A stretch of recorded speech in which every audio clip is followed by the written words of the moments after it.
Bom, bem-vindas e bem-vindos a esta mesa redonda, agronegócio, exploração agrícola no Alentejo, legados da plantação, mercados.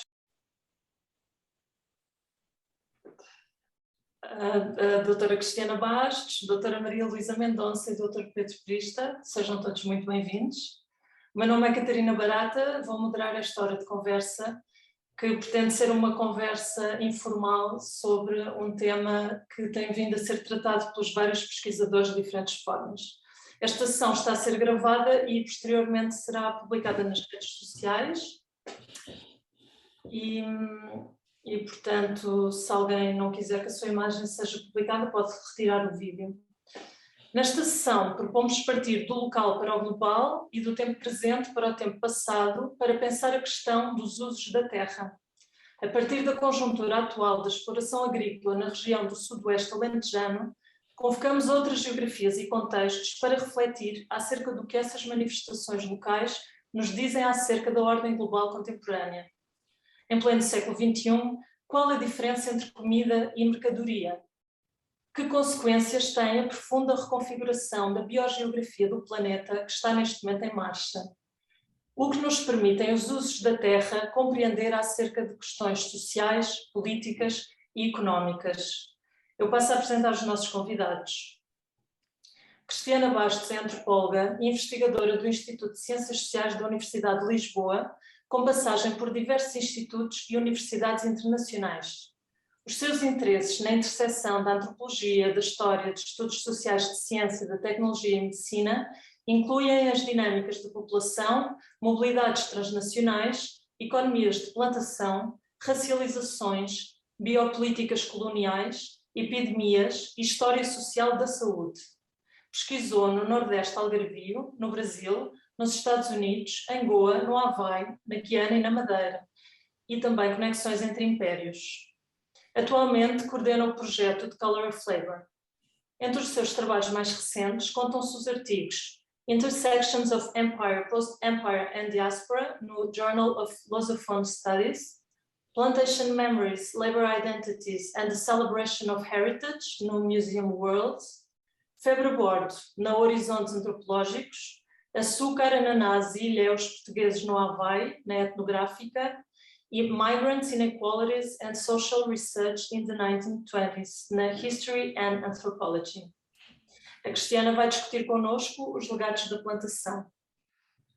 Maria Luísa Mendonça é doutora em Geografia Humana pela Universidade de São Paulo e pesquisadora do Center for Place, Culture and Politics da Universidade da Cidade de Nova Iorque. É co-diretora da Rede Social de Justiça e Direitos Humanos e editora do livro Direitos Humanos no Brasil, publicado anualmente desde 2000. As suas pesquisas incluem História e Economia Política da Agricultura, Alimentação, Sistemas Fundiários e Hídricos e Processos Geopolíticos de Resistência dos Movimentos Sociais Rurais. É autora do livro Economia Política do Agronegócio, pela editora Ana Blum, que demonstra o papel central do sistema alimentar nas relações internacionais como resultado de um movimento dialético de crise e expansão económica em conexão com áreas críticas como acordos comerciais, mercados financeiros, justiça ambiental e ativismo transnacional. O seu atual projeto de pesquisa antecipou uma tendência do capital financeiro de migrar para os mercados de terras agrícolas no sul global, especialmente após a crise no mercado imobiliário dos Estados Unidos em 2008. Mendonça é cofundadora do Fórum Social Mundial e a sua experiência inclui documentários e jornalismo investigativo. Lecionou Economia Política Internacional na Universidade do Estado do Rio de Janeiro e na Fundação Getúlio Vargas e foi pesquisadora visitante na Universidade de Cornell. Maria Luísa vai discutir connosco o papel do capital financeiro nos mercados de terras agrícolas. E Pedro Prista licenciou-se em Ciências Sociais e Humanas na Universidade de Lisboa em 1979. Em 1982 concluiu o mestrado em Etnologia na Universidade de Nice e desde 1984 é professor no Departamento de Antropologia de Isqueté, onde se doutorou em 1994 com uma tese sobre morfologias e processos sociais no Alto Barrocal Algarvio. A sua atividade enquanto investigador formou-se junto à equipa do Museu de Etnologia nos anos 70 e tem incidido sobre a sociedade portuguesa e as suas mudanças, tais como a imigração, o turismo ou os impactos das alterações climáticas e as problemáticas antropológicas que envolvem. Tem trabalhado sobretudo no sul do país e sobre património etnológico, os seus legados e políticas culturais, com destaque para temas de arquitetura vernacular e museus. Em 2013, coordenou o colóquio Ignorância e Esquecimento e a publicação das atas do colóquio Ignorância e Esquecimento pela Câmara Municipal de Odmira. Em 2014, publicou Terra, Palha, Cal, ensaios de antropologia sobre materiais de construção vernacular em Portugal, pela Argumentum. É investigador integrado do CRIA-UL e investigador associado do ICS-UL. O Pedro vai discutir connosco o contexto local do Sudoeste Alentejano e é daí que partimos. Começamos com o Pedro e perguntamos, Pedro, o que é que se passa hoje em dia nos campos do Alentejo? Bom, muito obrigado. Bom, o que se passa hoje nos campos do Alentejo são, creio, um cúmulo de mudanças que alcançaram o Alentejo, mas que não decorrem, na sua maior parte, de dinâmicas, digamos, endógenas próprias dos processos que vão decorrendo nas sociedades da região. Mas eu talvez me focasse mais neste trechozinho do litoral alentejano, porque ele parece aqui mais, digamos, esclarecedor de alguns processos e tem algumas características muito particulares que eu acho que são atraentes para serem debatidas. É curioso que há uma certa tensão à volta das opiniões sobre a importância do litoral alentejano, tal como ele é reconhecido pelos estudiosos e sobretudo pelas pessoas que mais têm refletido sobre os destinos desta faixa. E é curioso que essa tensão anda muito à volta da importância que o sítio tem. Ou seja, se o litoral alentejano é uma periferia remota, despovoada e insignificante, ou se de facto por detrás de um aparente despovoamento e por detrás de uma aparente irrelevância das dinâmicas económicas e sociais, na verdade está um sítio com mais importância do que aquela que parece. Bom, esta tensão parece-me muito estéril, não tem grande interesse, porque depende, claro, dos termos comparativos em que nós a colocamos, não é? No entanto, tanto quanto eu tenho visto e tanto quanto tenho observado e estudado relativamente a toda essa faixa, e coloco esta faixa numa extensão maior do que aquela que os quadros administrativos lhe definem, portanto, desde Troia até São Vicente, até ao Cabo de São Vicente, portanto, até à zona mais extrema do Barlavento Algarvio. Quando apanho essa zona e não só quando a frequento e quando a abordo com interrogações, é também quando leio sobre ela, aquilo que eu vejo com mais frequência é justamente um lugar que foi deixado disponível, foi pelas suas próprias características, o povoamento, o deserto, a história, tudo isso, ele foi ficar disponível ao alcance de qualquer coisa que me parece corresponder bem à ideia de colonialidade, ou seja, a possibilidade de um lugar com a população que lá tem e com as atividades que lá podem decorrer, um lugar que é arrematado, não é apenas alcançado, mas é arrematado por dinâmicas que são alheias àquele lugar e que estão centradas em lógicas e em propósitos e em razões e até se calhar em quadros de organização, de conhecimento muito próprios e distantes também, distantes do sítio. E porquê é que eu digo isto? Para já, porque, tal como comecei logo por dizer, eu acho que a totalidade da região do Alentejo se encontra progressivamente sujeita a processos deste tipo, não é? Que não é uma novidade dos tempos de agora, mas as formas como isso ocorre agora têm de facto uma envergadura e um recorte muito particular. E por outro lado, porque esta zona aqui do litoral alentejano, do longo, do extenso litoral que vem desde a parte sul da Península de Setúbal até à costa do Algarve, esta zona de facto historicamente foi estando sempre, mais coisa menos coisa, sujeita a processos desta ordem. E por isso é que nós vemos a progressão de culturas como, por exemplo, o arroz, em áreas que começam na Comporta e que vão até Algesur e que, em alguns casos, até se estendiam para um pouco mais para leste, iam até terras de Alvor e de Quarteira. E vemos também uma forma de distanciamento grande dos centros de decisão e até dos próprios interesses e das elites sociais que as assumem, ou que os assumem, relativamente a esta zona. Uma zona que tinha de facto sempre baixa densidade populacional, que teve seguramente períodos de maior intensificação da ocupação e de exploração em tratos territoriais limitados, zonas onde as terras eram mais fáceis de cultivar e eram mais férteis e onde a sua ligação às estruturas viárias tornava mais fácil o escoamento dos existentes. E, portanto, nesses sítios, digamos, estas pequeninas bolsas iam sempre, talvez, sendo mais intensamente exploradas e, portanto, mais continuamente povoadas, Colos, São Martinho das Amoreiras, portanto, sítios como estes, não é? Outros ainda mais pequeninos, como no caso de São Luís, não é?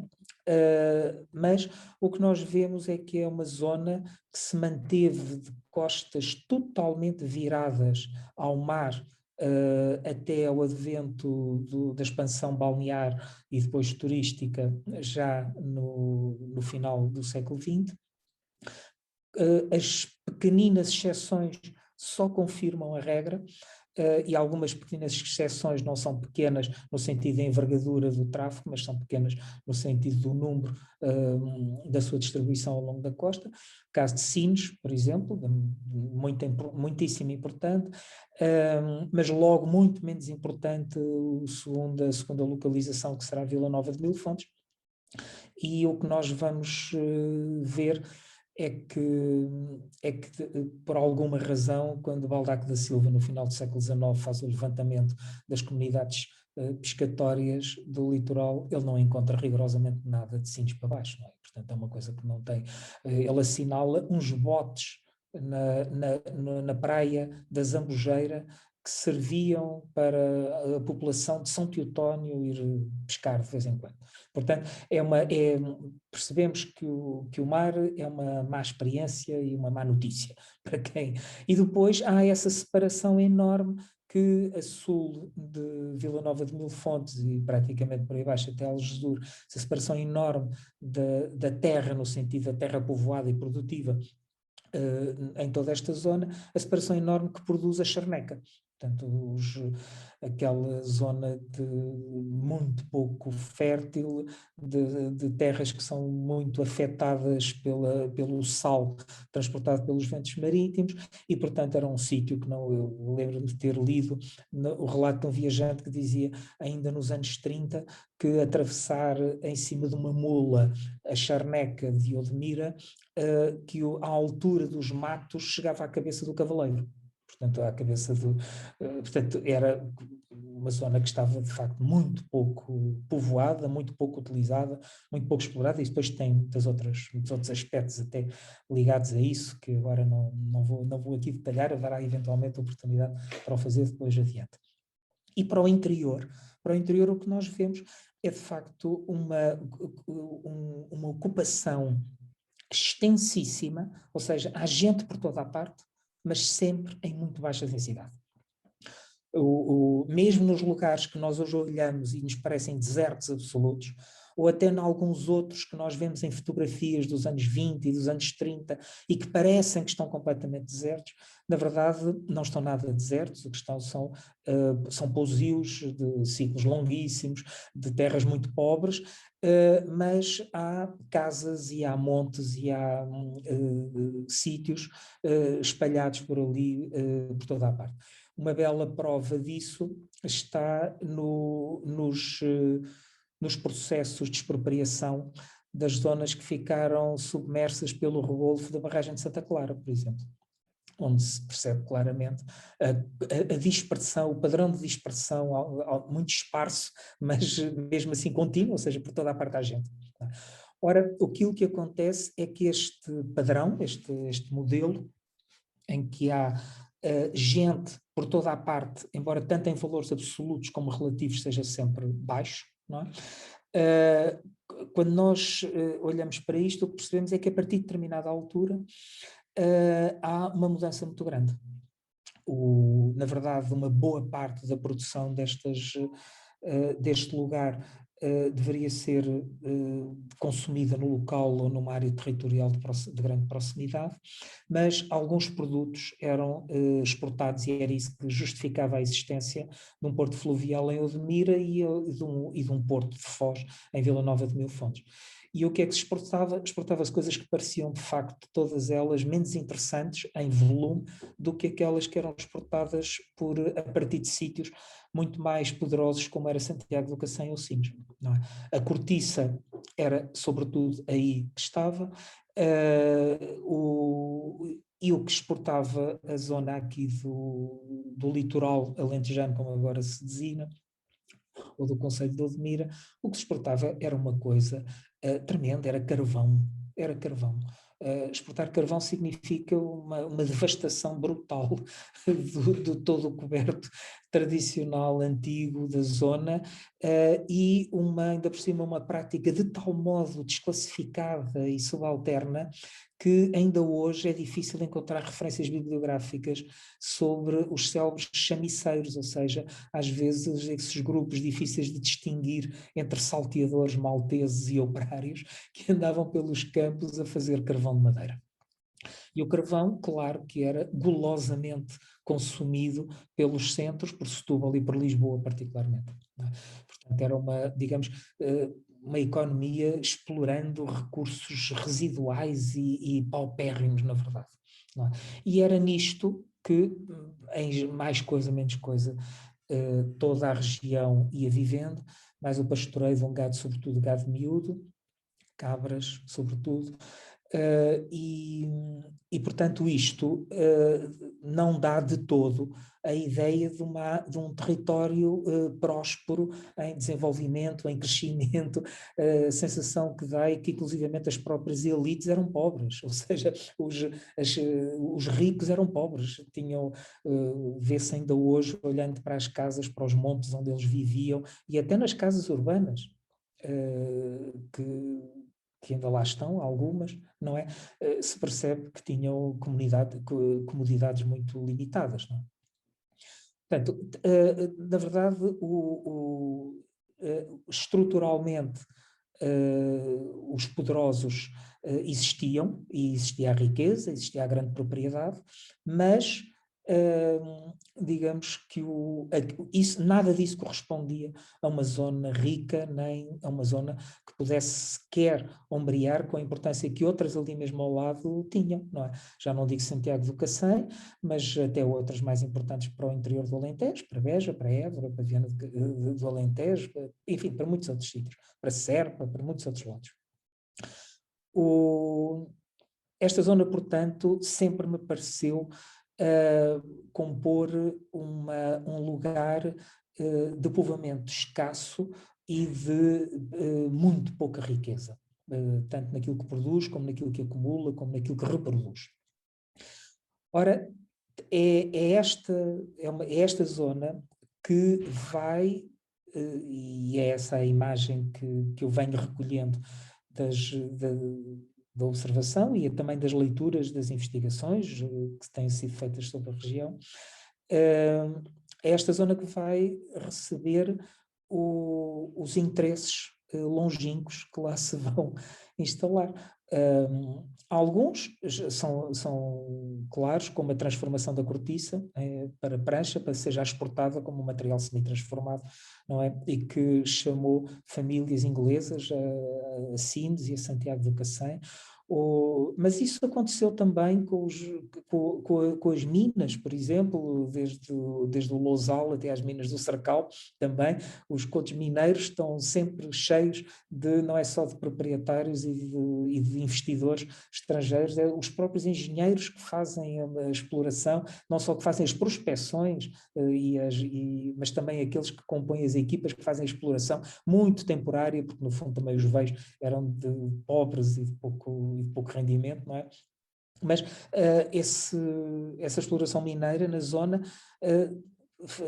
assinalou-se, ou seja, assinalou a presença desses interesses longínquos e até estrangeiros, em alguns casos, sobre o lugar. E a mesma coisa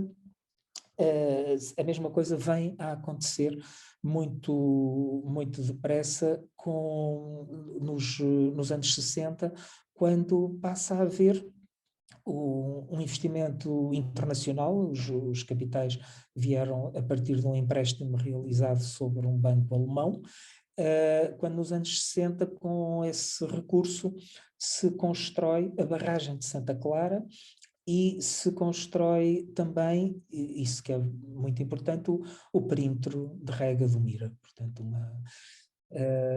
e a seguir há uma cascata de consequências desta decisão de construir a barragem de Santa Clara e o perímetro de rega.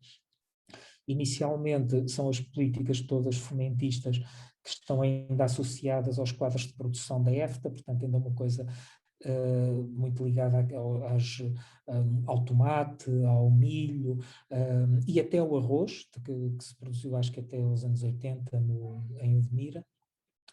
Depois há uma mudança importante no perfil do uso da água e depois da utilização do sol. Não se pode dizer terra tão pobre ela era, mas pronto, da utilização do sol como lugar de instalação das culturas e sobretudo a utilização da água para outras coisas. Houve um período importante de exploração leiteira. Depois passa para a exploração de carne, com a substituição das raças autóctones ou de proximidade por outras importadas, é o caso do Limousin agora, não é? E ao mesmo tempo o desenvolvimento do interesse do lugar para veraneio e para turismo. Pronto, o que dá aqui, de facto, uma coisa muito curiosa, que é a existência em simultâneo sobre esta zona, que era, digamos, uma periferia e umas traseiras de uma periferia, desinteressada do mar e pobre, tanto em termos de número de população como das produções que lá saíam, a transformação disto num lugar altamente procurado. Primeiro procurado com o desenvolvimento do polo industrial de Sines, que chamou imensa população àquela zona, e que tinha a própria área do sudoeste alentejano como uma espécie de área de recuo, ou de traseiras, ou de recurso ali atrás, tanto para mão de obra como até para residência e para veraneio.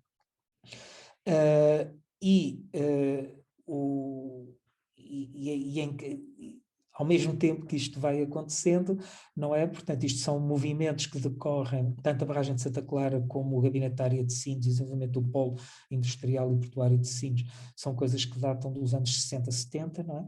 Na sequência disto, o que depois vamos ter é um desnível brutal entre a dinâmica da população no seu perfil tradicional, população dispersa, pobre, em terrenos pobres também, espalhada por montes e por pequenas localizações, nas dobradas das serras dali do interior de Odmira, E, por outro lado, a charneca, que era o lugar mais estéril e mais desinteressante de todos, transformado numa zona de agricultura intensiva, com etapas sucessivas, com a experimentação de novas culturas, com coisas exóticas, inclusivamente, que se lá vão fazer, e que dá a situação que nós temos hoje, acompanhada em paralelo com o desenvolvimento do turismo balnear.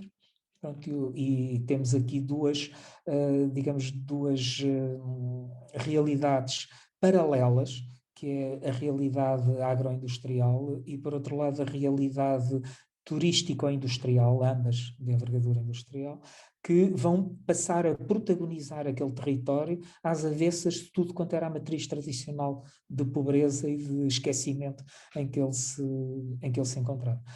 E podemos ter aqui duas figuras absolutamente emblemáticas desta mudança, que se dá toda de forma muito rápida entre os anos 80 e os anos 90, que é relativamente à agricultura. É o caso do empreendimento do Thierry Russell, do empreendimento do Brejão, nos anos 80, que, de certo modo, apesar da falência fraudulenta que teve no início dos anos 90, acabou reproduzido e multiplicado por uma data de outras figuras espalhadas por aquele território.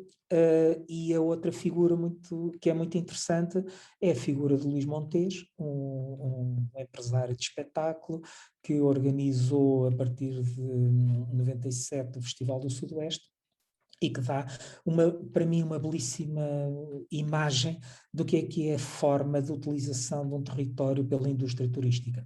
Ou seja, como é que se conduzem multidões por períodos de tempo muito breves a um determinado local para um uso intensivo totalmente alheio às dinâmicas desse território e com grande espetacularidade e com grande proveito, presumo eu também, não é? E é curioso porque isto significa que tanto por uma via como por outra, seja por esta agricultura intensiva de regadio, e por outro lado pela indústria recreativa do turismo, o que se dá é uma ocupação muito acentuada para residência e para residência de lazer e para amenidade, para a utilização como território de amenidades, de toda a faixa litoral, que era justamente aquela que mais evitada era tradicionalmente ali na zona. Zona perigosa, agreste, estéril, pois bem, passou a ser o lugar onde se construíram grandes mansões, onde se fizeram quintas, se converteram e às vezes até se utilizaram partes de grandes herdades, de grandes terrenos de cultura para instalações de lazer e de recreio. Pronto, isto dá-me uma ideia geral de um sítio que é que vai tendo uma crescente ocupação num quadro que me parece um quadro de arrematação por dinâmicas poderosas externas, qualquer coisa que quebrará eventualmente bem na ideia de um espírito de colonialidade a tomar conta de um território que se encontra não disponível, mas que é assumido como estando livre ao interesse dos interessados, digamos. Calme já, a frase que eu guardo em memória, lia num jornal já há uns anos, não sei quem é que escreveu, um promotor de turismo, um escritor de viagens qualquer, que tinha passado por estas maravilhosas praias desertas do litoral alentejano, que à força de serem então anunciadas como praias desertas, já nenhuma o é, como é evidente, não é? Mas falava de uma magnífica praia e tinha um comentário que eu acho absolutamente delicioso. Dizia ele que este lugar é demasiado bonito para se encontrar assim ao abandono. Portanto, é o aspecto, digamos que é a frase que guardo como registando bem aquilo que é a versão sorridente da colonialidade sobre um território tomado como disponível aos projetos que lá se vão realizar. Portanto, isto é a experiência que tenho do sítio. Obrigada, Pedro. Eu queria pegar precisamente nessa ideia de colonialidade, e o Pedro falou na distância em relação aos centros de decisão, que penso que é algo que mais tarde a Maria Luísa Mendonça também irá falar sobre isso, mas para a interpelar aqui a Cristiana acerca do complexo da plantação, que é o trabalho que ela tem desenvolvido nos últimos anos. O que é o complexo da plantação e de que forma é que ele é útil para se pensar a conjuntura atual do agronegócio no Alentejo e noutras zonas rurais? Obrigada, Catarina. Obrigada à Terra Batida, aos meus colegas de mesa, Pedro e Maria Luísa, e a todo o público, e à Mari, que está a gerir isto impecavelmente. Eu acho que o Pedro já respondeu. Ele disse assim: é dali, mas não é dali. É ali, mas não é dali. É aí que está o nó deste problema. Nós, se só olharmos para o que se passa ali, podemos ficar ali a fazer histórias, encontrar e ouvir e a procurar e a ver e a ler, e a chave do que ali se passa está fora dali. A mesma coisa se passou, a mesma coisa produziu o complexo da plantação, que durante bastante tempo em português se referiu como plantation, para distinguir de uma plantação simples, um cultivo, etc. Mas eu creio que cada vez mais reconhecemos a implantação em português a plantation da língua inglesa. Talvez a Maria Luísa me ajude a lembrar que os grandes estudos do Nordeste do Brasil, o José Sérgio, Moacir Palmeira, etc., ainda falavam do complexo da plantation, apesar de ser o que nós chamamos de plantação também. Bom, eu ando já há alguns anos a tentar a mostrar os nexos entre esse complexo do plantation e algumas das coisas da atualidade. E nós temos duas sobrevidas da plantação que não nos largam. Temos duas que não nos largam. Uma é uma tese, mas é uma tese muito forte que eu não inventei, mas eu sigo e tento explorar mais, que foi a plantação que produziu a racialização e deu lugar ao racismo como o conhecemos. Para mostrar que não fui eu que inventei, fui buscar o livro do Thompson, reeditado pela Sidney Mintz, muitos anos depois, tal como o do Eric Williams foi editado agora em Inglaterra pela primeira vez, 80 anos depois de ser escrito, porque são teses muito radicais que aqui estão. Já lá vou voltar, porque disse que havia duas, e qual é a outra? A outra é precisamente a persistência desse modo de produção que traz para locais coisas que não são locais. Nem são locais o capital investido, nem são locais as grandes massas de trabalho necessárias para a monocultura intensiva em que consiste a plantação. Tampouco são locais os lugares de consumo da mercadoria que se produz. Portanto, esse processo de transformação de terra, produtos de meio natural, trabalho e investimento em uma mercadoria que vai ser consumida longe tem vários séculos, tem um momento inicial,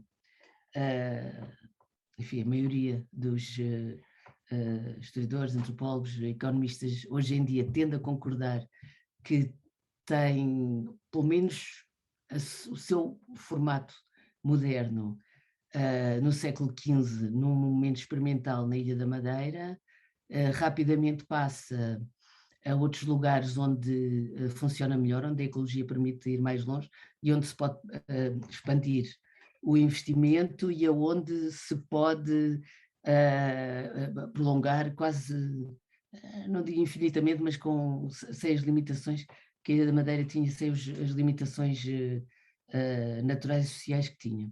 Passa a outro momento experimental ainda em São Tomé e Canárias, e depois vai viver com todo o seu esplendor diabólico no Brasil e nas Antilhas ou Caraíbas ou Índias Ocidentais, como quiserem. O esplendor diabólico é a produção em massa, desgaste da terra, é quase sempre genocídio das populações que ali viviam, é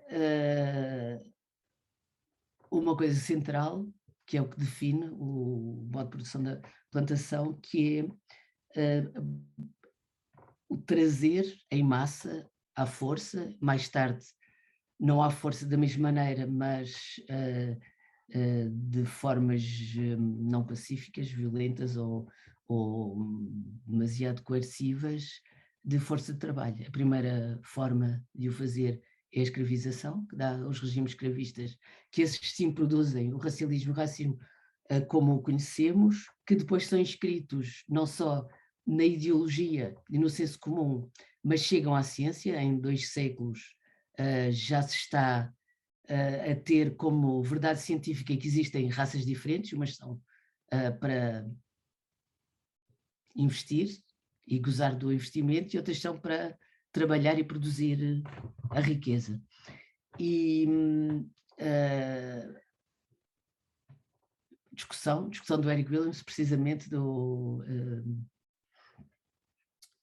livro que eu estava a referir,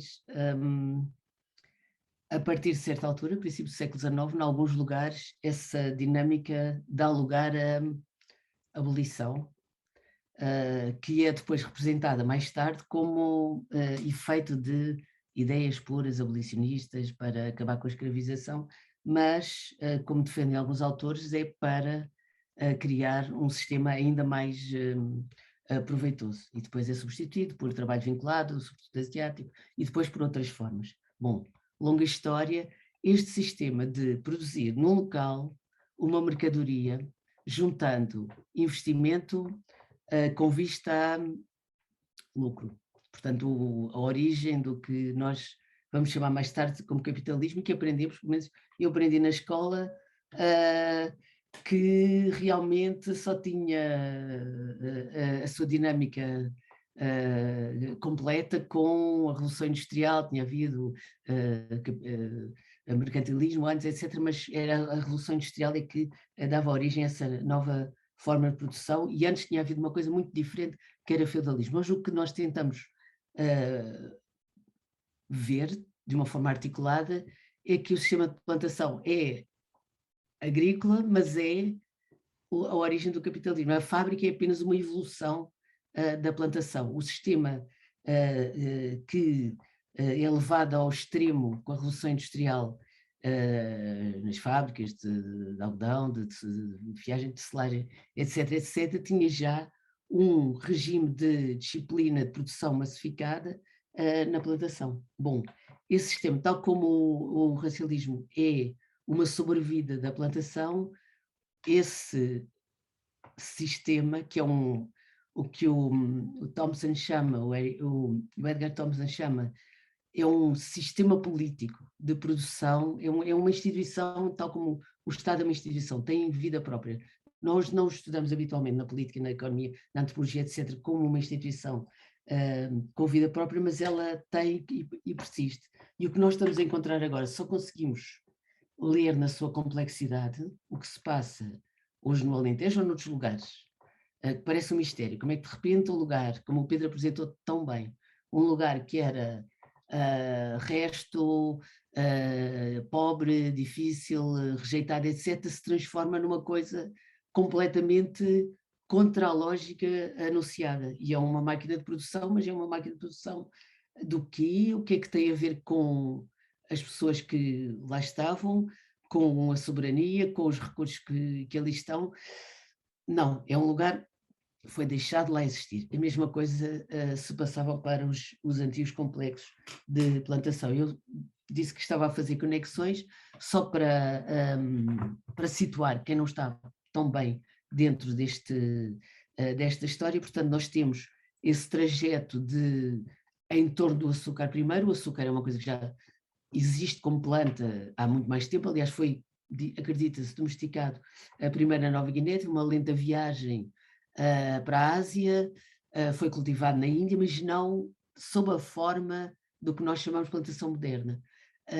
Viajou a planta até ao Mediterrâneo, ainda foi cultivado na Sicília e no Algarve, e na Madeira atinge um ápex em que cruza um momento histórico de dinâmica económica de investimento e de possibilidade de importar trabalho escravizado. Ok, não há limites para a floresta, para o que o meio permite expandir, tal como no que o Pedro apresentou há pouco, certamente há limites ecológicos para esta situação em que estamos agora, e os do Alentejo parecem, em alguns lugares, já estar à vista, sobretudo quando estamos a falar do olival intensivo, etc. É muito rápido o depauperamento. Quando eu olho para trás para o que se passou na Madeira, que foi curto, foi poucas décadas, o período áureo do açúcar, o chamado ouro branco, em alguns lugares pode estender-se por muito mais tempo. Foi o caso de Barbados, Jamaica, Cuba e Brasil. Aí a economia do açúcar continuou por muito mais tempo. Em alguns outros lugares foi se desdobrando noutras mercadorias, commodities à base de plantas, café, cacau, nos Estados Unidos algodão, tabaco, e o açúcar foi expandido para outros lugares também, já numa dinâmica não à base de trabalho escravo, mas com trabalho vinculado que, do ponto de vista legal, é diferente, não há uma coisificação do sujeito, uma dessubjetificação do trabalhador igual, mas do ponto de vista material das tarefas e do que era a vida nos lugares, não é radicalmente diferente. Portanto, hoje temos na memória da plantação desses lugares que tiveram, que têm descendentes de escravizados da África e descendentes de vinculados da Índia, temos às vezes uma tensão entre sofremos tanto uns como os outros, e quem é que sofreu mais e quem é que está mais habilitado a ser o herdeiro deste sistema e obter algo de reparação social em função disso. Portanto, temos esses lugares de plantação, temos uma evolução para um racismo bipolarizado, como é o do sul dos Estados Unidos, como efeito do sistema da plantação, e temos lugares onde esse sistema se desdobra numa complexidade e um conjunto de matizados de diferenciação mais complexo. Nas Caraíbas é mais complexo, temos vários grupos a contribuir da Ásia, portanto, da Ásia do Sul, da China, de Java, no caso do Suriname, até Ilhéus Portugueses entram por aí. A mesma coisa no Havaí, onde a plantação de açúcar começa mais tarde do que nos outros lugares e vai chamar chineses, japoneses, portugueses, noruegueses em menor número, alemães em menor número, e depois mais tarde coreanos, filipinos, etc. Portanto, criam uma grande paleta de diversidade que vai, não sei se posso dizer, ludibriar ou vai aparecer como forma de sociedade multicultural mais tarde, quando há quando os grupos filhos dessa diáspora, entre aspas, de trabalho se reencontram etnicizados para mitigar a brutalidade do que foi a história da sua inserção na plantação, e às vezes vemos até monografias antropológicas feitas com boas intenções sobre as Maurícias, sobre o Havaí, a falar antes dessa multiculturalidade festiva, esquecendo o que foi a violência da plantação. Bom, isto são as chegas para pensarmos de uma forma mais complexa o que é que temos num sistema como este. Um sistema que já nasce depois do momento, nasce muito mais tarde, quando já há várias heranças do sistema de plantação com vida própria, portanto, categorias racializadas estáveis, que depois são disfarçadas de outras coisas, são etnicizadas, são feitas, às vezes devolvidas aos próprios como forma de autocelebração, mas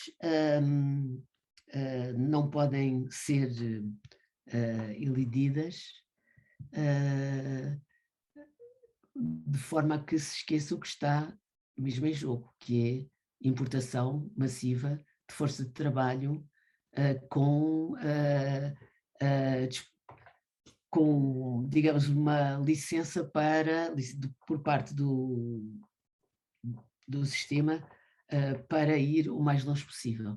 Portanto, o que encontramos, voltando agora à contemporaneidade, o que encontramos é uma realidade política e económica em que, com uma mão, nos estão a dizer isto é legítimo, está aqui a disponibilidade para se fazer este tipo de explorações com esta configuração, e depois com a outra mão dizem há imigração ilegal, há vindas há tráfico de humanos, etc, etc, quando as duas coisas fazem parte exatamente da mesma coisa, que fazem parte do mesmo sistema.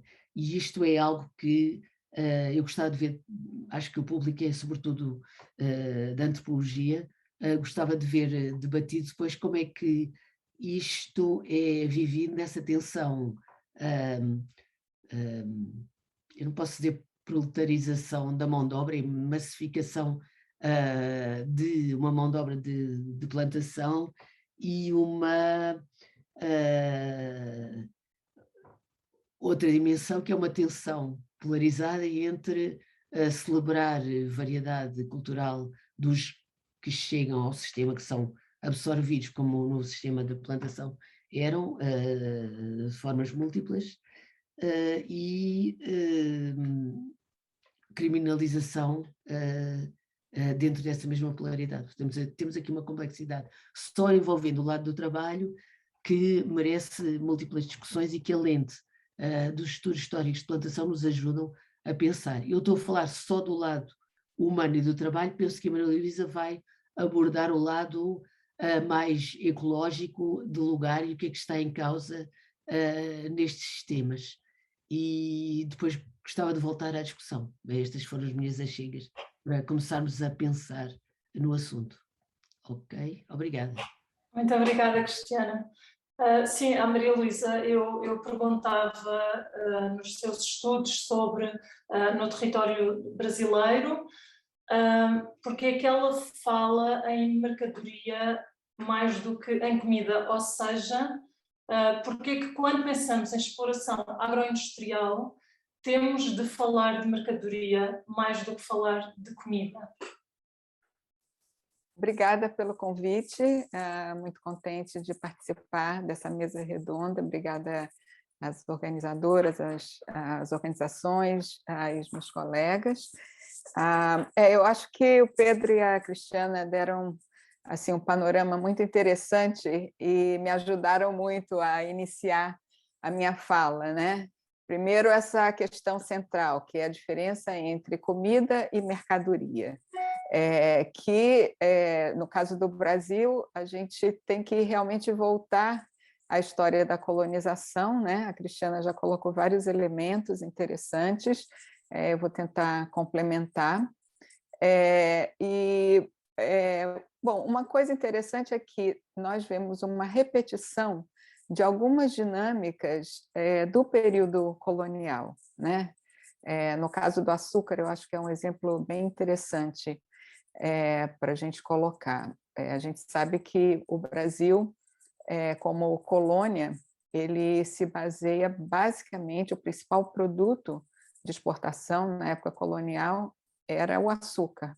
E é interessante observar que não era a cana, era o açúcar manufaturado, que era um produto de alta tecnologia, se a gente pensar naquele período colonial, né? Então, é interessante a gente pensar o que o papel, o que seria o papel do Brasil na construção do capitalismo europeu, né? A Cristiana colocou um elemento muito interessante, quer dizer, o capitalismo industrial ele se desenvolve a partir dos cercamentos, né, dos camponeses e da obrigatoriedade de se forçar o trabalho camponês nas fábricas, a partir do colonialismo, né, que então permite o desenvolvimento do capitalismo nos países centrais.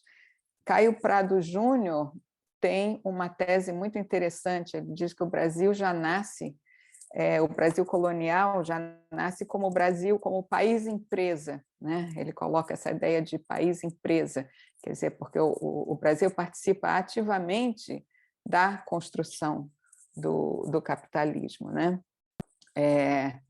E, atualmente, o agronegócio no Brasil vende essa ideia de que é o principal agente econômico, contribui para o PIB, mas, na verdade, a gente tem uma pauta de exportação cada vez mais reduzida no Brasil. Basicamente, o Brasil, o agronegócio no Brasil exporta açúcar,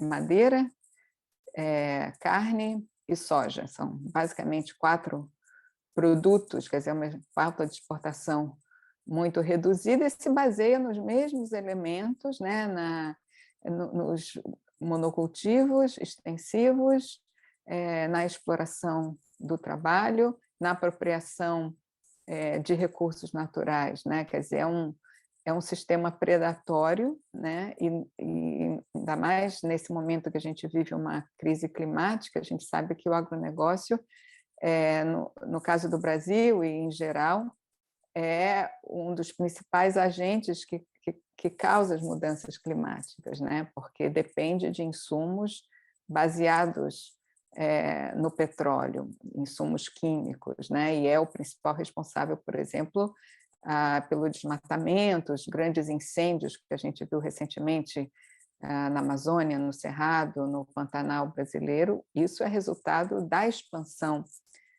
dos monocultivos do agronegócio. Então, é muito importante que a gente faça esse paralelo, né? Dessa ideia de que quando se vem, por exemplo, na época agora recentemente dos grandes incêndios na Amazônia, muitas vezes os meios de comunicação tratam como é o desenvolvimento da Amazônia, né? Mas, na verdade, é a reprodução de um sistema colonial de plantation, né? Que em português plantação realmente tem uma outra conotação, por isso que a gente, em português, eu prefiro usar monocultivo, né? Até porque monocultura se refere à cultura, uma questão cultural, então são os monocultivos extensivos que vão expandindo a chamada fronteira agrícola, né? Também para regiões aparentemente que estavam aparentemente vazias, mas que essa ideia de vazio também é uma visão neocolonial, né? Que vê esses territórios como territórios vazios, mas que, na verdade, são territórios habitados por milhões de pessoas, centenas de comunidades indígenas, quilombolas, camponesas, né? Considerando toda a diversidade do campesinato do Brasil, que permanece até hoje. Então, são elementos que permanecem, né, no discurso e nas dinâmicas sociais, né, nos próprios territórios. Houve uma mudança significativa do perfil do agronegócio no Brasil após a crise econômica mundial de 2008. Eu vou dar um salto agora para falar sobre isso, que eu acho que é um momento central para a gente entender o atual momento, né? A gente vê que as commodities agrícolas, elas passam pelo mesmo processo especulativo de qualquer outra mercadoria nos mercados financeiros, né? Então, a gente percebe que são ciclos, né, de bolhas especulativas. Nós tivemos o ciclo do chamado .com na Bolsa Nasdaq, né, que entrou em crise em 2001, e logo depois daquele período a gente vê um boom no mercado de commodities, no mercado internacional de commodities, que foi o que impulsionou esse novo período de expansão do agronegócio no Brasil, junto com os mercados imobiliários na Europa e nos Estados Unidos, né? A gente teve esse ciclo de expansão financeira, né? E que, porque não existe também uma separação entre o capital produtivo e o capital financeiro na atualidade. E quando o mercado imobiliário na Europa e Estados Unidos entra em crise, com o colapso, principalmente do mercado imobiliário nos Estados Unidos, em 2008, nós percebemos essa tendência do capital financeiro a migrar, entre aspas, para mercados de terras agrícolas. E o Brasil é um dos principais focos, né? Eu também não gosto muito de usar a palavra investimento, porque investimento normalmente tem uma conotação positiva, né? Então, na verdade, a gente usa a ideia de especulação financeira com a terra agrícola. E nós percebemos esse processo naquele período, justamente eu e meus colegas estávamos estudando justamente os impactos da expansão do monocultivo de cana para a produção de etanol, né? Porque naquele período também havia a ideia de que o etanol era energia limpa, que ia resolver a questão da crise climática, enfim.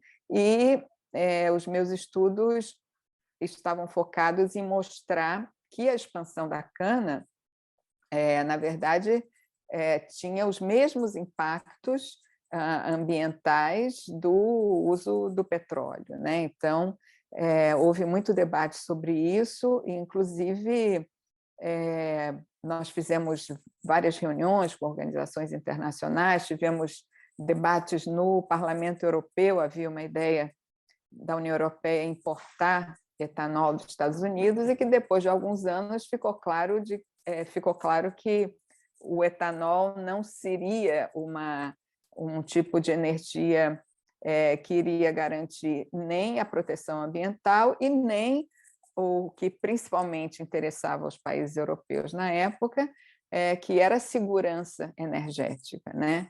Até porque outra questão também que a gente estudou é que a produtividade do agronegócio no Brasil, ela depende da expansão territorial.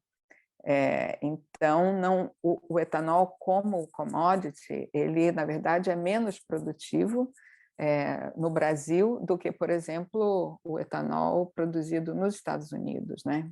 Tanto que o Brasil, recentemente, tem importado etanol de milho, porque a produtividade do etanol de cana brasileiro, o agronegócio brasileiro, pela sua própria característica de ser baseado na expansão territorial, no latifúndio, nas oligarquias rurais, ele não se modernizou, né? Ele mantém essas mesmas características coloniais. E depois o que aconteceu é que até 2008 havia uma disponibilidade de crédito subsidiado muito grande para o agronegócio, e com a crise essa possibilidade diminuiu. Então, muitas usinas de cana foram à falência no Brasil, e a alternativa, então, foi um processo de fusão e aquisições de usinas por empresas estrangeiras, tanto do agronegócio, mas também petroleiras, e uma... hoje ela está terrível, não sei o que acontece. A maior empresa de açúcar do Brasil, a Cosan, ela então se une à Shell, a petroleira Shell, para criar a maior empresa de etanol do Brasil, chamada Raízen. Quando nós estávamos estudando esse processo, nós descobrimos que a Cosan tinha criado uma empresa nova que se chamava Radar, que era um novo tipo de empresa, um tipo de imobiliária rural, que era um novo fenômeno no Brasil. E aí, estudando essa empresa, nós descobrimos que a principal fonte de financiamento vinha de um fundo de pensão aqui dos Estados Unidos, chamado TAA, e que TAA também recebe recursos de fundos de pensão na Europa e no Canadá. Então, nós percebemos esse processo de especulação com terras, principalmente por fundos de pensão e por fundos de algumas universidades, por exemplo, a Universidade de Harvard é o maior fundo universitário que investe em terras agrícolas no Brasil, e TAA, que é um grande fundo de pensão, inclusive de professores aqui nos Estados Unidos, que iniciou esse processo e criou esse grande fundo para compra de terras em vários lugares do mundo. Então, mesmo antes da gente descobrir onde estavam essas fazendas e começar a fazer trabalho de campo com as comunidades afetadas, nós sabíamos duas coisas. Uma é que quando uma grande empresa financeira, como um fundo de pensão, cria um fundo específico para compra de terra, isso já coloca os pequenos agricultores, os camponeses, os povos indígenas, coloca uma pressão, né, porque aciona grileiros locais. A grilagem de terra é um processo muito comum no Brasil, né, se forjar documentos, né, e essas comunidades que têm vivido nessas áreas por muitas gerações, elas têm direito ao uso da terra, mas elas não têm o título de propriedade. Então, esse processo aciona os grileiros locais para expulsar as comunidades e criar falsos títulos, porque essa área que nós estudamos, onde há essa recente expansão na região chamada Matopiba, que é a região nordeste do Cerrado brasileiro, no Maranhão, Piauí, Bahia e Tocantins, era chamada a última fronteira agrícola entre justamente o Centro-Oeste e depois esse processo de expansão da cana e da soja também expande o gado e a própria fronteira agrícola para o norte, para a região Amazônia, né? Então, e o processo funciona muito parecido com o processo do mercado financeiro. Eles dependem de não revelar a origem do negócio, né? Quer dizer, comprar terra aparentemente barata com a expectativa que o preço vai subir, né? Então, muito parecido com a Bolsa de Valores, o mesmo processo especulativo. Então, foi muito difícil a gente descobrir a exata localização das fazendas, porque não existe nenhuma transparência, mas atualmente a gente trabalha com várias comunidades afetadas que estão se organizando para resistir e para demandar o direito coletivo à terra. Então, nós sabíamos que era um processo especulativo, inclusive porque depois da crise de 2008, o preço das commodities cai, o preço internacional das commodities, mas o preço da terra continua a subir. Então, há uma desconexão entre a produção de commodities e a especulação com terras, né? Então, o principal objetivo não é produzir commodities, é controle sobre a terra. Mas, para justificar o controle sobre a terra, essas empresas, então, se apropriam da terra, compram terra, né, grilada, porque essas terras eram todas terras públicas, terras de chapada na região do Cerrado. Então, para colocar essas terras no mercado, teria que ter acontecido um leilão, que nunca aconteceu. Então, através também do nosso trabalho de incidência, de assistência jurídica, muitos desses títulos agora foram cancelados e existe agora uma disputa para a regularização dessas terras. Quer dizer, por um lado, as empresas querem regularizar a grilagem e as comunidades estão lutando pelo direito à terra. Então, quer dizer, e outra coisa que a gente sabia é que não é outro tipo de agricultura que está sendo promovido, é simplesmente o monocultivo nessa região, principalmente de soja, em outras regiões de cana-de-açúcar, e qualquer monocultivo extensivo, ele terá impactos ambientais. Então, essas empresas, elas publicam relatórios de sustentabilidade, mas qualquer monocultivo extensivo é dependente de grandes quantidades de produtos químicos, de agrotóxicos. Essas empresas, elas lançam os agrotóxicos de avião, né? Fazem fumigações, isso tem impacto enorme na produção de alimentos das comunidades também, na saúde pública. E o Cerrado é uma região crítica, porque é onde nascem a maioria dos rios no Brasil, né? E também é uma região que controla o sistema de chuvas, tanto do sul do continente quanto na região amazônica, e também é uma região de grandes recursos hídricos subterrâneos, porque o Cerrado, as raízes, né, das árvores no Cerrado são raízes muito longas, né, algumas de muitos quilômetros, então é uma área muito importante de fontes de água. E então existe esse enorme impacto ambiental, apesar de que também se vende essa ideia de que o Cerrado não é importante, o Cerrado é próprio para a agricultura extensiva, enfim.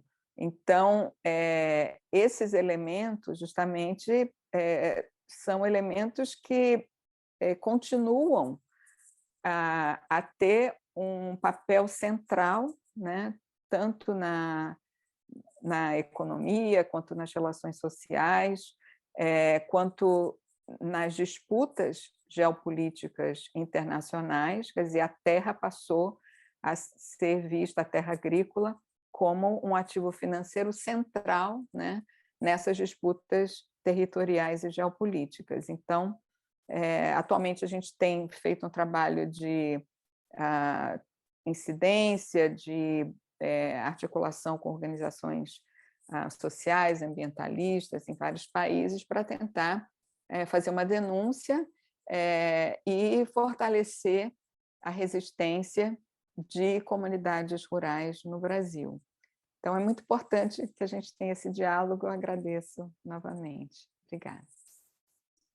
Muito obrigada, Maria Luísa. Parece-me que um denominador comum das três comunicações é aqui uma certa ideia de bocados de terra que são sacrificáveis de alguma forma, seja pela baixa densidade, pelo seu caráter periférico em relação aos grandes centros de poder, e há sempre este processo de colonização, no fundo. Eu agora gostaria de abrir a sessão a todos os participantes. Portanto, quem quiser colocar alguma questão, fazer um comentário, contribuir para o debate, podem fazê-lo no chat ou podem, por isso, simplesmente ligar a câmara e falar.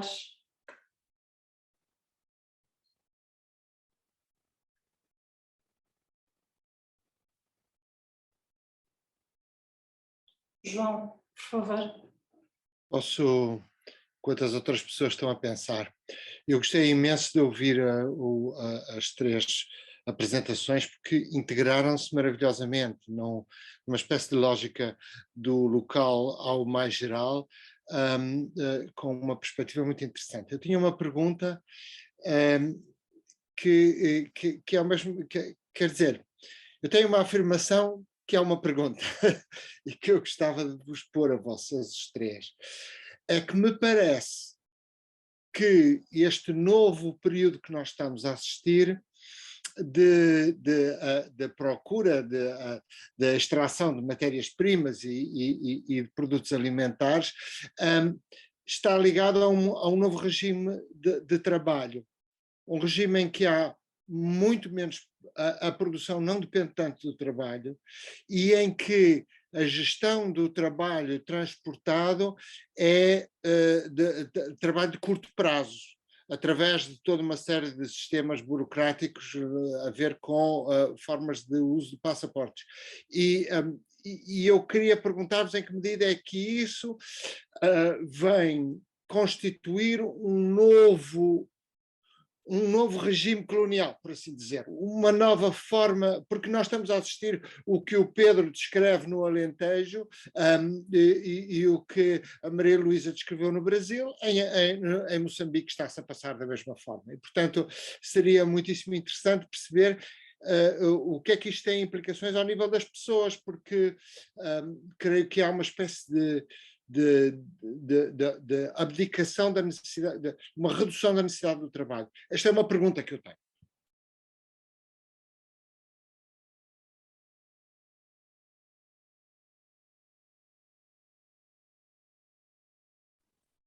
Eu quero dizer rapidamente que no Brasil a gente ainda existe nos plantations, né, nos monocultivos, o regime ainda, em muitos casos, é um regime considerado de escravidão, né?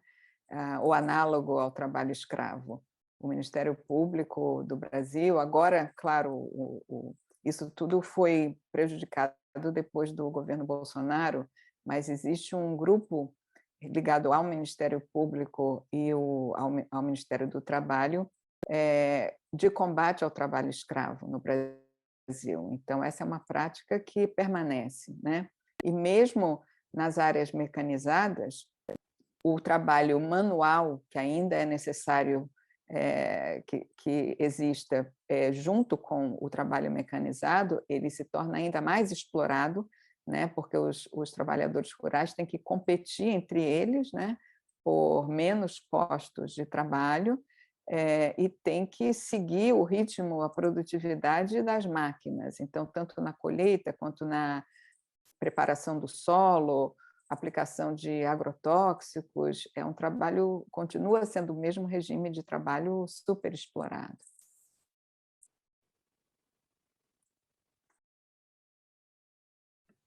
Posso também? Catarina? Sim. Ok. Obrigada, João. Essa é uma pergunta que me persegue sempre e quando eu vejo, às vezes, condições extremas dos rapazes que andam a entregar bicicleta na Uber e não sei o quê, e depois vão pedir alimentação, não consigo deixar de, às vezes, fazer comparações e evito fazer comparações porque passo a vida a ver pessoas a fazer comparações, por exemplo, na Guiana. É sempre aquela comparação, quem é que sofreu mais? Foram os afrodescendentes, foram os indodescendentes, faz parte do tecido até político, até as eleições, hoje em dia, essa memória de séculos de exploração brutal do trabalho humano. A questão é muito complexa, não há uma resposta simples, porque tu tens neste local, que é o local que está a ser examinado hoje, que é local, mas não é do local o que se passa lá, não é? Porque os proveitos, o consumo das coisas, etc., vão para fora, o capital é de fora, o trabalho vem de fora também. Tu já tinhas uma sazonalidade e uma precariedade inscrita no próprio tempo em que tudo parecia muito alentejano. A monda do arroz, os escravos africanos que foram para o arroz imenso, que agora se está a resgatar a história de toda aquela linha do Sado e dos africanos que vieram via Lagos e que foram grande parte da população daquela região, era a ceifa que vinham de Beira Baixa, do Algarve, daqui da Colar. Portanto, essa sazonalidade e mobilidade e instantaneidade parece acentuar-se agora, mas não é só inventada agora. Agora sim, é diferente quando tens um mundo em que te permite haver rápidas comunicações, poder ter um ioiô de força de trabalho, está mais do lado do sistema da plantação e do lado do capital, se quiser chamar assim, para ser mais simples do que do lado do trabalho. É muito mais barato só teres aquele encargo do que quando era, por exemplo, um sistema que tentou ser mais humano que o sistema escravocrático, era o sistema do Havaí, mas era uma plantação, portanto tinha a brutalidade da força de trabalho, 12 horas por dia, mais do que sol a sol, o regime de trabalho brutal, mas havia uma margem de,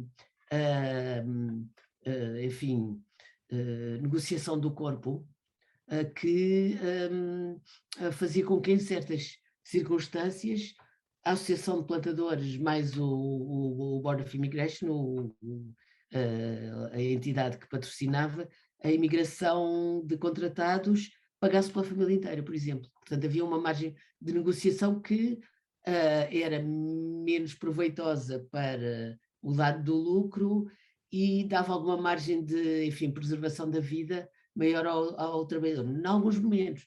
Noutros momentos a coisa foi completamente o trazer. Eles só queriam braços de trabalho, não é? Mas com os braços vinham pessoas com línguas, com pensamentos, com emoções, etc, etc. E isso, a operação, no seu limite, foi uma operação de completa dessubjetificação, é nisso que consiste a escravização, mas não vai até ao fim de tudo, porque os sujeitos agentes continuam a ser sujeitos agentes e depois criam condições, dentro daquela brutalidade toda de dessubjetificação, criam condições para, por exemplo, ter revoltas, fazer quilombos de fuga, ter sociedades alternativas. Tu tens o Suriname e a Guiana toda por aí fora, sociedades que depois foram mitificadas etnicamente, como os Amarcanda, os Saramacca, todo um tecido enorme de contraplantação que está ali, que pode ajudar a haver uma certa negociação. Portanto, é assim, voltando à tua pergunta, senão vou longe demais na história. Sim, por um lado, há um novo regime de trabalho que precariza mais, porque há uma espécie de maior mobilidade e mais menos constrangimentos para o uso da força de trabalho. Por outro lado, se olharmos para a história com uma rede mais, com uma lente mais que vá mais longe, que vá mais fino, não está ali só um sistema compacto, ok, traz escravizados da África e ficam aqui todos para sempre, não sei o quê, depois. Isso é como nós vemos na grande história, mas depois na micro política direta há muitas tensões e muitas negociações que tornam as coisas mais complexas também. Portanto, sim, eu diria, estás a ver bem, há uma diferença de regime, mas não é uma coisa em bloco, era assim e agora em bloco é assim. Em todo lado, a máquina de fazer lucro, epá, não é benemérita, pode até de vez em quando criar condições para não lhe morrer a força de trabalho e continuar a ter força de trabalho. Mas se puder ter mais lucro para dar aos acionistas ou donos, é o que tem, essa é a lógica do sistema. Portanto, se puder ir mais longe no descartar, aprisionar, fragilizar, precarizar a força de trabalho, vai mais longe. O que é que nós, ao olhar para isto, vem imediatamente, o que é que se recomenda? Recomenda-se um bocadinho mais regulamentação e que não sejam hipócritas, digam aqui tem este sistema não sei o que, ou tal, e parece que estão ali a crescer as estufas, de onde é que vieram agora de repente, parece que nasceram do zero, e por outro lado estar a dizer há tráfico de pessoas, parece que vem caiu, por acaso de repente se caiu aí tráfico de pessoas, como se não tivesse nada a ver uma coisa com a outra. Isto para não falar no lado que eu sei menos para falar disso, mas conheço também, talvez o Pedro possa dar umas achegas maiores e a Maria Luísa, que é o lado da barbaridade, de devastação ecológica que está a acontecer debaixo dos nossos olhos, de devastar a terra de uma forma que me parece essa assim mais radical ainda do que foi a da Plantation noutros tempos, que não tinham esse recurso como é que se diz, potenciadores químicos muito venenosos para acabar com isso. Houve outras coisas também, houve desvios de água, deixou de se plantar taro e os mandiocas, etc, que eram a alimentação das pessoas, porque o açúcar no Havaí, no Fiji, etc, chupava a água toda, isso foi devastador também, ou queimou-se florestas para dar combustível aos engenhos, que processavam a cana, porque a cana tem que ser usada rapidamente, é pouco mais de 24 horas, tem que ir logo, por isso é que era um sistema brutal, que era logo uma fábrica, assim está, é fábrica no campo e é fábrica por ter o engenho logo ali, para se poder extrair o líquido que depois vai servir ao açúcar também. E esse lado aí agora parece-me ainda mais brutal do que aquele que tínhamos ou pelo menos mais rápido, ou pelo menos o desgaste e a fabrico de terra queimada é mais rápido e mais radical do que temos. E quem vai ao Alentejo ver agora o que se está a passar em alguns dos solos, ou mesmo à vista desarmada, fica maluco. O Brasil, a mesma coisa. O Brasil com uma escala maior ainda, até dá vontade de arrancar os cabelos mais uma vez com o que se está a passar lá, aos olhos de quem sabe. Não é que a gente não saiba o que se está a passar, nós como humanidade sabemos. Bem, nós analisamos e nós damos de volta recomendações. Agora é uma máquina política a que decide se isto continua desregulado ou se tem um pouco mais de regulamentação para o bem comum, que é o que está em causa. Desculpem, já estou a falar demais, Pedro, ou outras perguntas.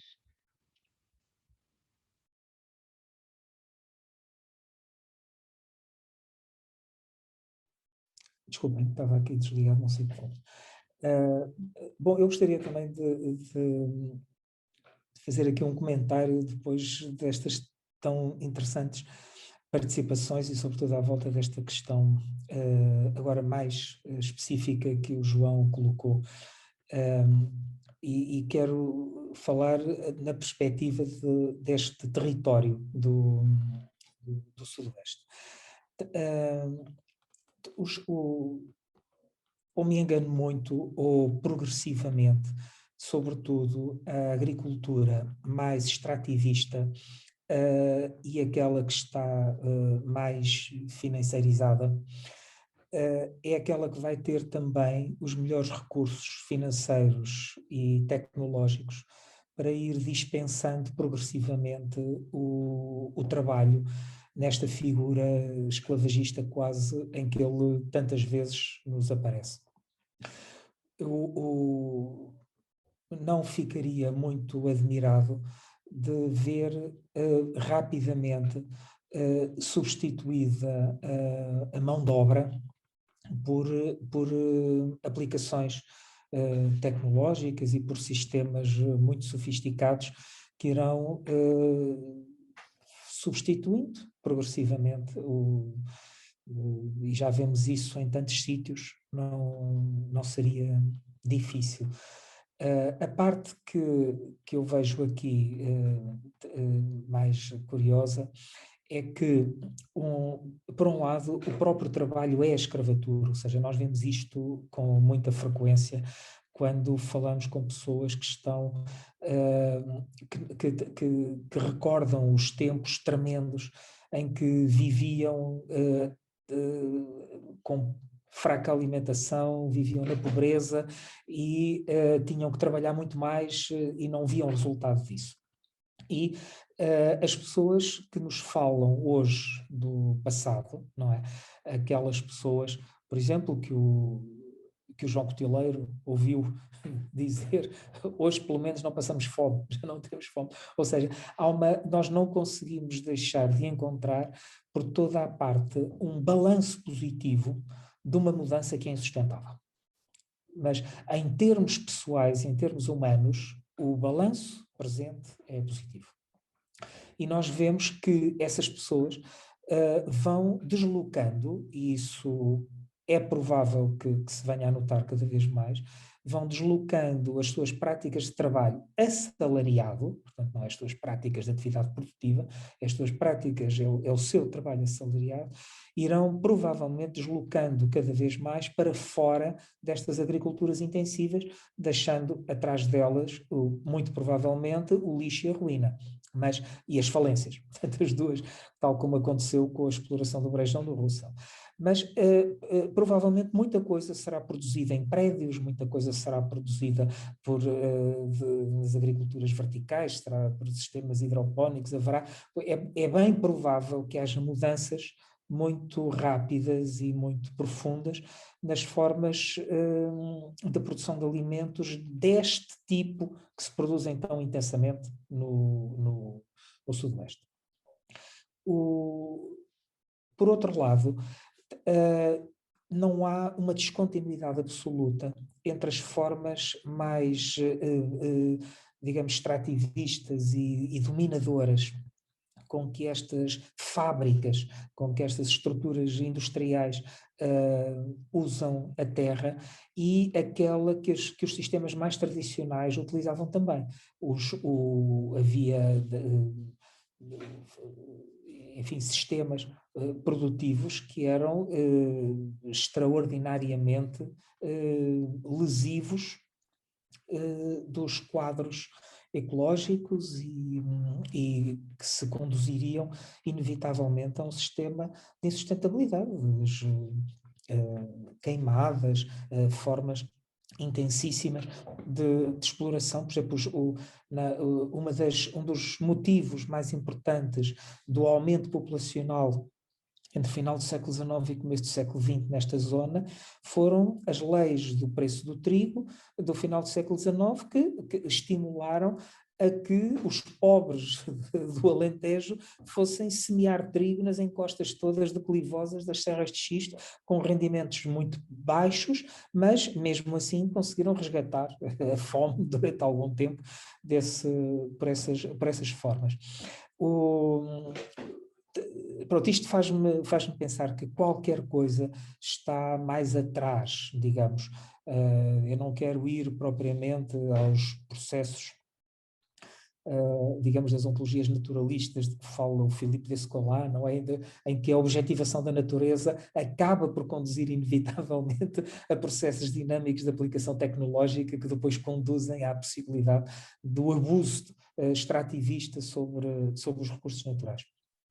Agora, uma coisa nós sabemos é que os limites foram ultrapassados a todos os níveis, não só a nível ecológico, como a nível humano.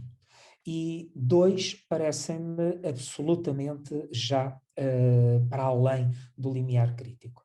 O primeiro de todos tem a ver não tanto com a terra, mas tem a ver sobretudo com a água.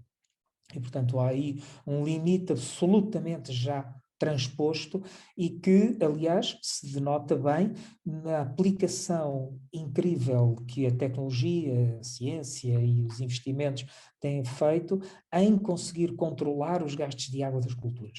Portanto, utilizando sistemas de detecção sofisticadíssimos, drones, antenas, tudo para tentar garantir a umidade no solo, para tentar garantir a evapotranspiração, para tentar garantir que tudo consegue, mesmo assim, poupar água. Poupar água não é só pelo interesse do preço da água, porque quem paga a água somos todos nós, quer dizer, porque a água é vendida a um preço irreal ao seu utilizador, mas a verdade é que creio que os empresários estão perfeitamente cientes do risco enorme da exaustão do recurso água a curto prazo, não é? E, portanto, o risco que isso vai colocar para as suas explorações. E a outra coisa é o aspecto humano, que também transpôs completamente uma linha vermelha e que não é apenas o desta absurda omissão de seres humanos na estrutura toda de um sistema produtivo, porque isso é uma coisa que começou numa surpreendente, eu quero chamar-lhe ingenuidade, mas não consigo acreditar que tenha sido ingênuo, mas na surpreendente omissão dessa parcela nos fatores de produção. Ou seja, pode-se pensar na terra, pode-se pensar nos outros inputs, os fertilizantes, etc., tudo, a tecnologia, tudo isso foi possível pensar também na água, as sementes, os capitais. Bom, o trabalho é uma coisa que se arranja. E parece ser aquele que foi menos atendido. Ou seja, braços humanos é uma coisa, parece que se compra ao par, não é? Portanto, cada ser humano, em princípio, dispõe de 2 e, portanto, pode-se mandar vir ao número, não é como se eles não trouxessem pessoas juntos com eles, não é como ainda há pouco a Cristiana disse muito bem, é mesmo, essa omissão completa da questão do fator humano, agora passou para o outro lado, que é o lado das populações que moram nos territórios e que vivem nos territórios, porque os territórios começam a desaparecer do quadro de existência delas. Antigamente isso fazia-se por um processo de vedação, por exemplo, tapadas de muros, mas agora não, o território desaparece porque efetivamente ele fica invisível, fica ilegível. A própria cultura de natureza local não permite decifrar o que é, até onde vai, que extensão tem e para que é que serve um troço imenso de território que habitualmente costumava estar ali. Mas deixa de ser perceptível na sua extensão. E é por isso que eu vejo nestes dois campos, não é? Um deles, o da exclusão do território à humanidade, não é da humanidade do território. O território é retirado à vida humana, e o outro é o nível absolutamente crítico de um fator de produção, muito mais do que qualquer outro, parece já ter ultrapassado os limites todos, que é o fator água ali. Porque, na verdade, ele acaba em níveis, quer dizer, apesar da escassez toda, ele continua a ser exportado nos próprios frutos que são exportados. Vai lá dentro, substantivamente, vai lá dentro. Não? Portanto, exporta-se água dentro das produções que são exportadas, tal como se exporta, lembro-me de há uns tempos de ter visto isso, terra agarrada às raízes das próprias plantas da relva, que depois em rolos era vendida também para fora. Portanto, há aqui os limites absolutos de insustentabilidade que estão ou completa e totalmente à vista ou já transpostos. E por isso eles vão requerer uma ponderação da maior importância e é uma escala que se afasta já muito da dota miopia dos procedimentos de gestão, porque por muito sofisticados tecnologicamente que eles sejam, eles até pelos seus próprios objetivos de eficiência têm de ser miúpes, ou seja, eles têm que se focar absolutamente num objetivo, que ainda por cima tem uma escala temporal curta, porque é ao final do ano que eles têm que prestar contas aos acionistas e que têm que distribuir dividendos. Portanto, toda esta diminuição de horizonte e de campo visual na perspectiva de uma atividade acaba por estar hoje em dia completamente posta em xeque por esta transposição dos limites. Mas no centro disto, uma coisa que me intriga e que me move muitas vezes a pensar é a continuidade que entre as formas de exploração mais tradicionais e o sistema de plantação que nós hoje vemos em tantos sítios ali, não é? A continuidade que há entre um e outro e os pontos em que eles divergiram, os momentos e as circunstâncias em que eles divergiram. E esse momento, para mim, está marcado na questão do salário, está mesmo na relação de trabalho. Na questão do trabalho. E é curioso porque é provável que as atividades turísticas venham temporariamente a absorver muita da mão de obra que a tecnologia tornará dispensável em algumas destas explorações. Mas mesmo isso também durará o tempo que durar, porque esse então ainda é um setor industrial mais volátil do que o da produção de alimentos, seja a produção de alimentos para comer, seja como commodities para ser levado ao mercado de valores e, portanto, e de mercadorias, quero dizer. Portanto, não há aqui, digamos, uma ruptura total. É como se nós fôssemos devolvidos a qualquer coisa nuclear, quase que, digamos, civilizacional, uma espécie de pulsão endémica ao alcance e ao domínio e à exploração, que como que estivesse aqui presente sob diversas formas, e esta é uma forma absolutamente exponencial que ultrapassou as linhas vermelhas todas da sustentabilidade. Nós temos aqui duas perguntas E se concordarem, eu vou ler ambas, porque depois quem quiser pode responder juntando as duas, porque está-se a aproximar o fim da nossa sessão, e então para depois não estar a interromper vou fazer assim. Então o Rui Sá diz: uma categoria muito em voga desta era em que nos encontramos é o antropoceno, capitaloceno. Será essa forma de escravatura moderna e de exploração humana e as suas extremas vulnerabilidades também uma característica principal deste sistema capitalocénico? E se sim, o que é que está ao nosso alcance para reverter ou mitigar isso? Guilherme Zambuja faz duas perguntas.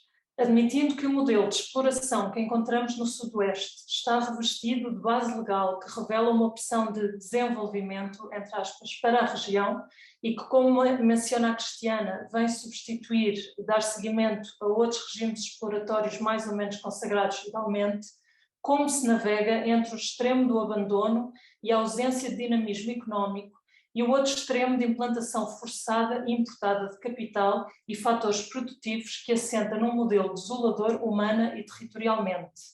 Outra pergunta mais virada para o futuro.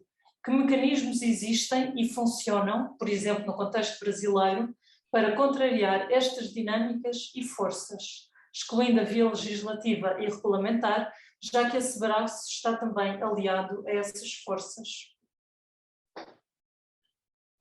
Entretanto, a Maria Mendonça respondeu: acho que isso é consequência da concentração da terra, a expulsão de camponeses que perdem as suas terras e são explorados no campo ou quando migram para as cidades. A agricultura camponesa produz a maioria dos alimentos para o mercado interno com uma percentagem muito menor de terra e de incentivos. E a Cristiana acrescentou: foi o que se passou em muitas sociedades de açúcar.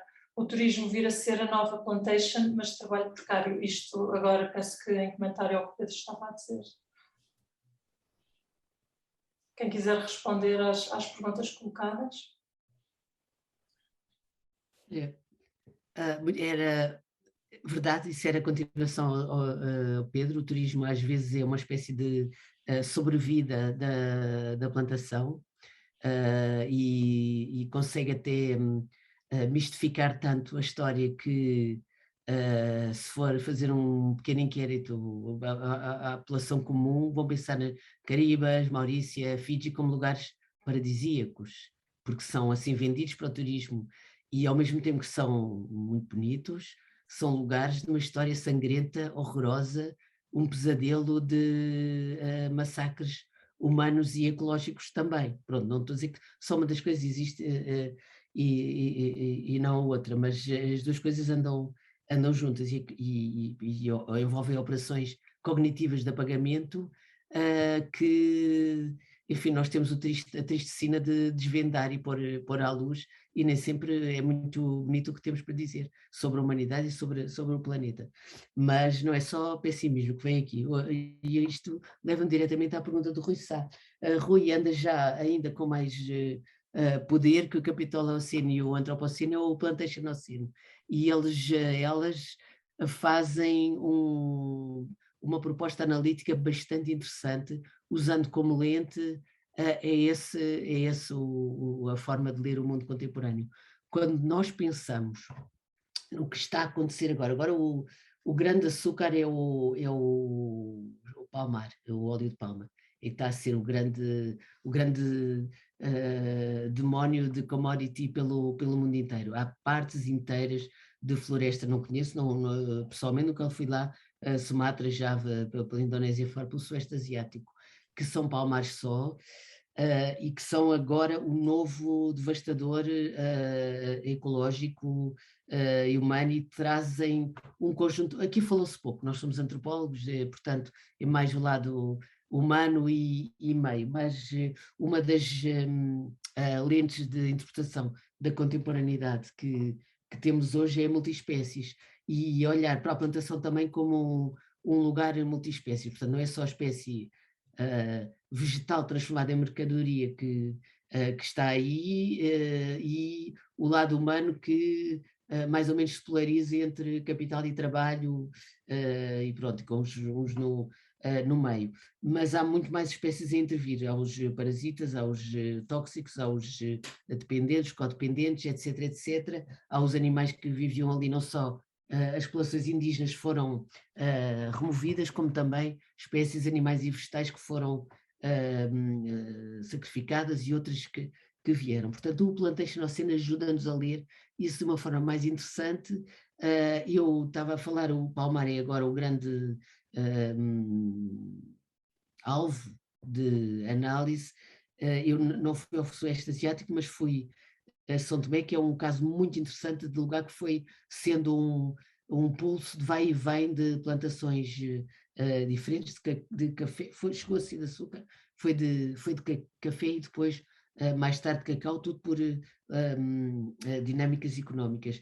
E no sul da ilha está a haver agora o verdadeiro novo deserto, é um deserto, eu chamo-lhe, é o deserto com picos, que é o deserto com palmeiras de óleo que estão aí, e aí é que é radical, quando nós pensamos no que é a mata reconstruída, porque já foi toda uma grande plantação e agora a mata não é a mata original, propriamente dita, mas é quase parecida com a mata atlântica que temos ainda em algumas partes do Brasil. E o que está no sul da ilha, que agora é sim a verdadeira nova plantation, essa já quase sem trabalho humano e com uma dinâmica de reconfiguração da ecologia brutal, então eu acho, Rui, que o Plantation Oceano ainda ajuda mais a ler a realidade atual do que Capital Oceano ou Antropoceno, etc. A outra pergunta talvez fique melhor para o Pedro, mas a mim o que eu diria é, há muitas coisas intermédias entre o abandono e esta ocupação à la plantation. Há muitas formas de promover agricultura de menor escala para alimentação e para, enfim, algum resgate da vida na Terra, que não são nem um extremo nem outro. É preciso haver alguma regulamentação, alguns estímulos, certamente, e mais do que deixar tudo ao livre-arbítrio de todos e mais alguns, porque é mais demorado, talvez, produzir um morango ou uma azeitona seguindo métodos tradicionais do que usando uma brutalidade fertilizante ou de venenos para as espécies concorrentes. Mas sim, há muitas formas intermédias. Vamos deixar os ecologistas e agrónomos darem-nos mais sugestões, e tudo passa, obviamente, por vontade política e regulamentação política. Nada disto acontece sem ou consentimento ou a aliança de escolhas políticas que se fazem às vezes na contramão do que nos é dito pelos exatos mesmos que criam os licenciamentos para estas coisas, e depois estão com conversas, ecologias e vidas sustentáveis e energias renováveis e não sei o quê, com a outra mão estão a fazer isto com uma mão e com a outra estão a fazer estes licenciamentos que estão a destruir tudo o que temos que resta do meio ambiente. Pronto. Obrigada. E obrigada pelas perguntas. Eu se calhar acabava a resposta a este conjunto duplo de perguntas com esta que tu remeteste agora para mim, Cristiana, à volta do futuro. Pronto, a questão que eu creio que está mesmo aqui no centro é a questão dos comuns, mesmo o renovar do valor político e da sua expressão jurídica à volta do que é que são os comuns que estão a ser postos numa situação absolutamente insustentável, indiscutivelmente insustentável, e isso, sim, coloca completa e totalmente do lado do debate político e da decisão política e da sua expressão jurídica. A questão para o futuro será isso. Na verdade, não são só aqueles comuns que foram omitidos nas parcelas dos cálculos. Agora é outra coisa bem mais importante, é os comuns que são vitais ao comum supremo, que é o futuro comum, aquilo que nós temos em comum, que é um ter futuro.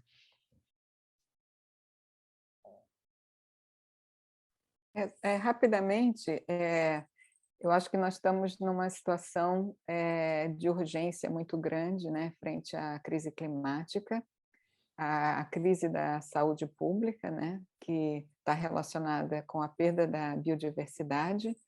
Então, eu acho que é essencial pensarmos num outro sistema agrícola, uma transformação dos sistemas agrícolas. Eu acho que na Europa, mesmo nos Estados Unidos, existe um apoio maior para a agricultura local, agricultura ecológica, mas nos países do sul global, empresas multinacionais continuam, e governos locais também continuam facilitando o plantation, né? Os grandes monocultivos, que são os principais causadores das mudanças climáticas, da destruição ambiental. E não existe produtividade agrícola sem a biodiversidade, sem as fontes de água, sem a proteção dos solos. Então, nós precisamos criar sistemas agroalimentares diversificados, ecológicos. Isso vai ser essencial para frear a crise climática. E, para isso, no caso do Brasil, a concentração da terra, que está no centro de toda a desigualdade econômica e social brasileira, tanto no campo quanto nas cidades, está na concentração da terra, né? O Brasil é um dos únicos países do mundo que nunca fez uma reforma agrária. A concentração da terra é o centro, né, político que mantém as elites no Brasil, tanto no campo quanto nas cidades. Então, é preciso que exista também solidariedade em relação a isso e pressão a empresas multinacionais que se unem às elites rurais brasileiras para manter esse sistema que a gente pode chamar de neocolonial na atualidade. Então, obrigada novamente. Sim. Então, só para terminar, a Virginia Calado pergunta como criar limites para as economias de escala, já que muitos dos negócios que alimentam o capitalismo financeiro vivem de escalar e da capacidade de investir capital e transformar espaços em larga escala. A sustentabilidade dará respostas à vontade de escalar. E eu pedia uma resposta breve e em jeito de conclusão, talvez a cada um de vós, para depois encerrarmos a sessão. Bom, eu começaria então só por muito rapidamente, por evocar para o caso do Alentejo, a divisão quadripartida das agriculturas no Sul, feita pelo Francisco Cordovil, que é muito instrutivo para nós vermos como, de facto, são lógicas diferentes que presidem àquilo que ele chama a agricultura agronegócio, daquela que ele chama a grande agricultura de base fundiária, da outra que é a pequena e média agricultura familiar inserida nos mercados, e uma quarta que é a pequena agricultura familiar. Estas quatro entidades, estas quatro realidades, parecendo alinhadas e quase que desaparecidas, diluídas de forma parva no interior de uma mesma coisa, que é a gente a trabalhar na terra ou a viver dos negócios da terra, efetivamente são coisas profundissimamente diferentes, tanto em termos históricos, o que aqui é decisivo, mesmo muito importante, como em termos das suas consequências políticas, como em termos do seu potencial para a sustentabilidade. Por isso é que é tão interessante abordarmos estes problemas todos sobre contextos territoriais concretos, onde eles ocorrem, seja no Brasil, seja nas Caraíbas, seja no Sudeste Asiático, seja no Alentejo.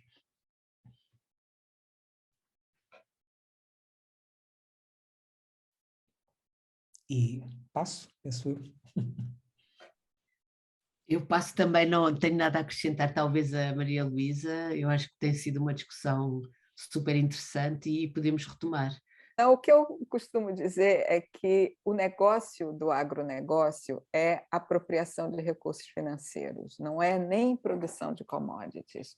Eu fiz um estudo sobre a dívida do agronegócio no Brasil, com materiais de arquivo de vários períodos, anos 90, anos 80, 90 e agora mais recentemente, e o agronegócio vive de apropriação de créditos subsidiados e de dívidas não pagas. Então, quando há uma crise, essas empresas, então, elas se reconstituem com outro nome, com outro registro, oficial para voltar a acessar créditos. Foi isso que nós vimos depois da crise de 2008 e que continua a acontecer. Quer dizer, o agronegócio só sobrevive com grandes montantes de subsídio do Estado. Então, e isso é o que move, né? Isso é o que move, é a apropriação de terra, de recurso natural e de capital, de subsídios do Estado, não é a produção em si.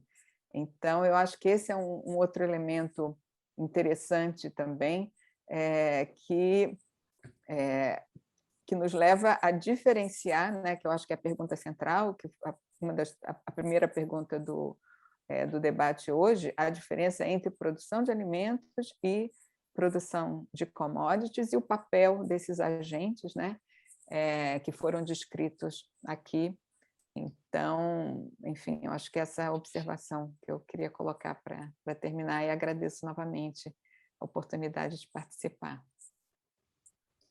Muito obrigada, o que nos leva também à questão do discurso liberalista que está sempre a atacar o Estado e a dizer que o Estado se deve retirar. No entanto, o Estado é sempre chamado, seja para resolver os problemas, seja para o próprio financiamento de variados negócios.